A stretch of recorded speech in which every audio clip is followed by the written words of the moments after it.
انت فكرتش ان انت تعمل رواية باسلوب مختلف؟ يعني مثلا رواية رومانسية او يعني الناس بتحب الروايات اللي زي كده. هي هيرو بوليس يعني. تعتبر روايه رومانسيه على فكره، من ضمن الحروف دي كلها بتتضمن قصه حب واحد والله. لبنت فرنسيه. انه واحد مصري حب واحده فرنسيه. لا انا قصدي ان هي تبقى يعني رومانسية بيور كده يعني. زي مسلسلات الترك. يا عم وجع الدماغ العالم. انت عارف انه في نسبه ناس يعني سموا باسماء ابطال الفيلم نسبه كبيره جدا. احنا عشان الناس مفتقده الرومانسيه اصلا، فيعني فاول ما حاجه أو يعني اول روايه مثلا تنزل رومانسيه او مسلسل رومانسي الناس تحس عليها اقبال، لانه الناس مفتقده ده الشيء اصلا. انا بحاول في ما فكرت المسلسلات المصريه في الرومانسيه ايش بك؟ لا بس معلش يعني بص لك حاجه، انا ممكن تعالى نعتبر ان نجاح المسلسلات التركيه ديت غلط مننا احنا، مش ذكاء منهم. لان يعني احنا اللي احنا مش بنجيب، احنا بنعمل كم وفي الاخر على الفاضي يعني. او عارف انه احنا دايما بنميل للملل. المسلسلات الخليجيه، المسلسلات السوريه، المسلسلات المصريه كلها يعني في حاجات متميزه جدا. ليه كلنا ما نتعاونش مثلا وتبقى المسلسلات من كل يعني كلنا مشاركين فيها؟ يعني ليه دايما ما بنحطش في المسلسل بتاعنا كل عناصر التميز اللي عندنا؟ يعني في ممثلين في الخليج غايه في الروعه وغايه في الابداع، وفي ممثلين في سوريا وممثلين في هم اجتمعوا مره واحده في عمل اسمه عرب لندن. اسمهان السنه اللي فاتت واسمهان حاجه رائعه. بس ليه ما بنشتغلش كلنا مع بعض؟ ليه بنركز ان احنا نعمل كتير على الفاضي يعني؟ مش هقول لك انه عندك مشاكل هنا مع النخابه المصريه بتعمل مشاكل في الموضوع ده. طيب هو بسالك سؤال، انه ايش رايك انت في الكتاب؟ مين الكتاب اللي انت بتتاثر فيهم وتقرا لهم؟ طبعا انا بحب ككتاب دايما بحب نجيب محفوظ جدا يعني. طبعا يعني اكيد يعني ارفع الرايه لما تقول طبعا يعني لانه اساسا في ناس كتير قوي بتفتكر نجيب محفوظ اسلوبه صعب. نجيب محفوظ من الناس الاسهل الكتاب اللي بتكتب ومش صعب. بحب برضه في احسان عبد القدوس بساطته يعني. احسان عبد القدوس ورومانسيته طبعا. انا بموت في الروايات الرومانسيه بتاعته اصلا يعني. بحب طبعا يوسف السباعي. في ادباء كتير. احنا مصر عندنا كتاب ومفكرين وفنانين الأسواني كتير برضو. جدا. علاء الاسواني طبعا اكيد. طيب كتاب من اجانب برا ما بتقرا؟ لا مش كتير يعني. بس طبعا الاجانب يعني بحب اول حاجات بقى القديمه، شكسبير بس صعب يعني. كيف انت ما شاء الله كم عمرك؟ يعني 24 تقريبا. 24 كيف تقدر تستوعب مثلا مارشد اوف فينيس او تستوعب يعني اشياء كتب شكسبير الصعبه يعني؟ شكسبير اخره معايا فيلم صراحه. ايوه تفرج هي كتبه يعني. هو اول حاجه اساس الدراما، هو بيعمل دراما هايله يعني. بالظبط. فاهم؟ هو كل الشخصيات بتموت في اخر المسرحيه كالعاده. ايوه بس احنا اصلا كنا بناخد شكسبير من ايام ما كنا في المدرسه. بالذات في مصر هنا احنا كنا بناخد بحب الكلاسيك انا قوي. كنا بناخد الروايات بتاعت شكسبير يعني، فكان عندنا اصلا معلومات اوريدي عن شكسبير. لا وحد رائع. وكمان يعني انت ما تيجي تكملي مثلا يعني هاملت دي انا بعشقها يعني. هاملت طبعا اكيد. كل هوس الفنانين في العالم شخصيه هاملت. اكيد طبعا. هي اتمثلت في حاجات كتير اصلا. مثلت تقريبا اكتر من 400 مره. 400 مره اتعملت على في عندك انت كمان شو اسمه مارشد اوف فينيس، دور اليهودي. يعني هذا من جميع الفنانين كانوا يحبوا انهم هم يسووا الدور ده. ولو تشوف انت تتفرج انه الباتشينو كيف يعني اخذ الدور ده وكيف اتقمص. يحيى الفخراني كان حابب يعمله قبل الملك لير بس ما عملوش عشان ظروف، قال لك بقى عشان ما يبقاش تطبيع وكده. بس لا لا كان هو اساسا كان داخل عليها بس كان نفسه يسوي مارشد اوف فينيس. طب حكيني ايش نسبه مبيعات هيروبوليس؟ نسبه المبيعات لحد دلوقتي كويسه. انا طبعا مع دار اكتوب في روايه هيروبوليس. الحمد لله الروايه النهارده بقت في كل مصر. يعني في كل منافذ البيع.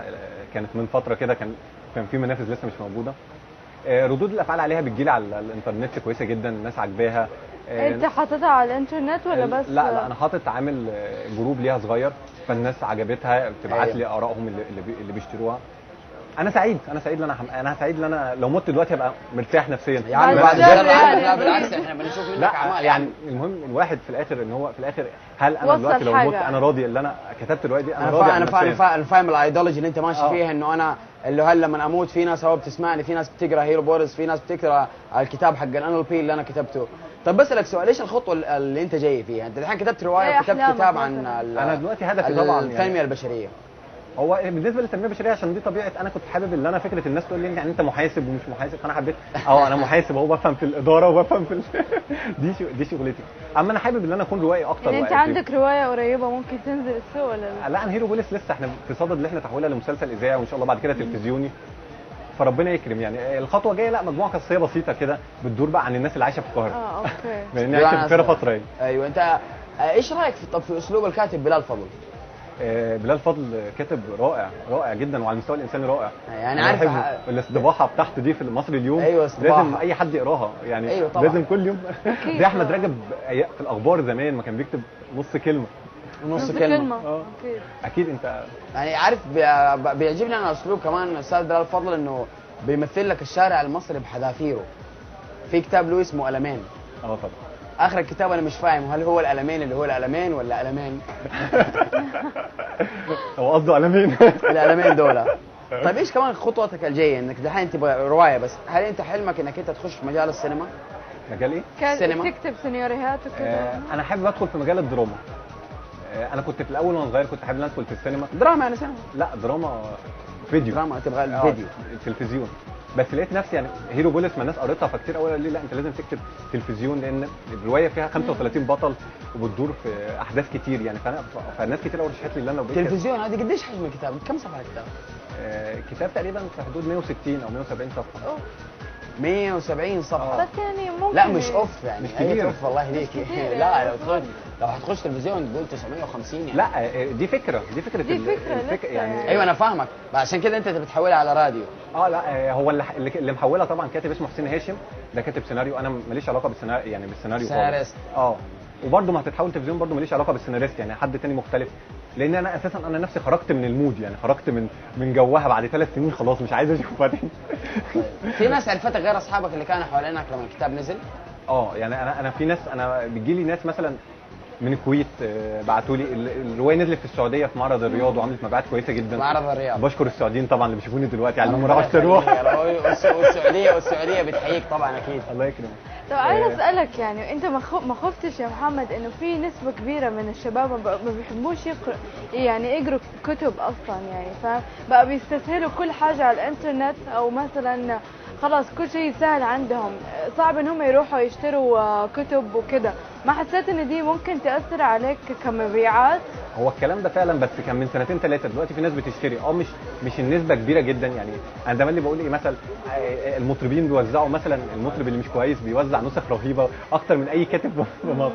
بس يعني اهو لازم نحاول. مفيش بلد هتعيش او مفيش وطن هيتقدم من غير ما ناس بتفكر. لازم الناس بتبدع.